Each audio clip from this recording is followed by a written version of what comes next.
Здравейте, приятели! Днес ще ви срещна с Милена Вельова, моден дизайнер и човек, който търси доброто. Здравей, Милена! Здравей, Диди! Има хора, които те харесват, има такива, които не те харесват. Винаги ще има такива и винаги е било така. Как се справяш с негативните коментари? Винаги ще има хора, които нещо не харесват в теб, в работата ти или каквото и да било друго, нещо, което дори самите тя ги дразни. Като че ли преди време повече ги преживявах. Случвало се да отговарям на негативните коментари, да обяснявам дори, защото аз съм човек, който обича да обяснява и така да намира т.е.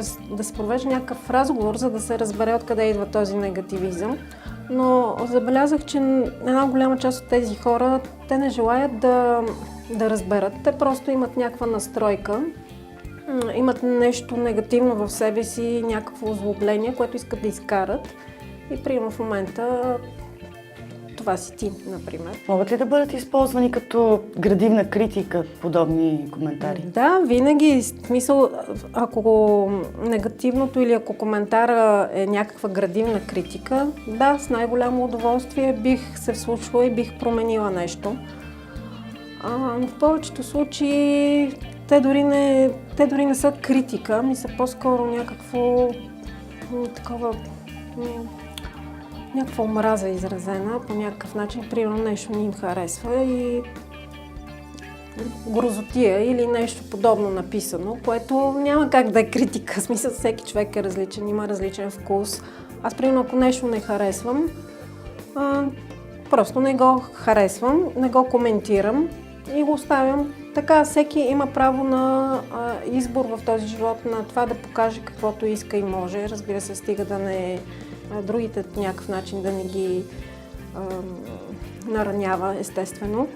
Сигурна съм, че много хора, независимо с какво се занимават, независимо дали са известни или не, се сблъсквали точно с този проблем. Решават да правят нещо и някакви негативни хора ги заливат с негативните мисли и коментари и много от тези хора се отказват от това, което са решили да правят. Абсолютно права си. Аз точно заради това, примерно, вече със сигурност не споделям нещо, което смятам да правя с който и да е. Първото, което е. Споделям го само с много близки приятели, които знам, че ще ме подкрепят, че са позитивно настроени. Защо ти има толкова много негативизъм и злоба?